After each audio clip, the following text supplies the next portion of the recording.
पवनी येथे नगर परिषदेतर्फे पवनीत कनिष्ठ महाविद्यालयाची स्थापना सन 1975 मध्ये झाली। ही इमारत आज जीर्ण अवस्थेत असून शेवटची घटका मजत आहे। इमारतीमध्ये 1975 ते 2007 पर्यंत वर्ग घेण्यात आले।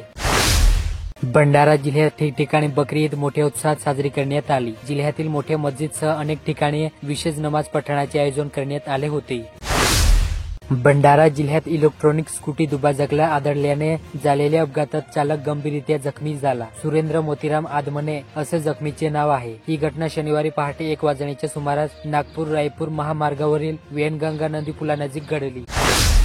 भंडारा तालुक्यातील निमगाव येथील सद्गुरू जोग महाराज गुरुकुलात 17 मे ते 1 जून दरम्यान बालसंस्कार शिबिराचे आयोजन पार पडले। जय हरी विठ्ठलचा गजर करीत 200 पेक्षा अधिक बालकांच्या मनावर अध्यात्म आणि संस्काराचे बीज पेरले गेले।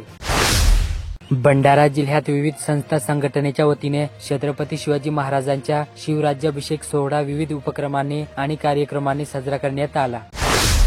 साकोली तालुक्यातील ग्रामपंचायत एकोडी येथे शिवराज्याभिषेक सोहळा साजरा करण्यात आला।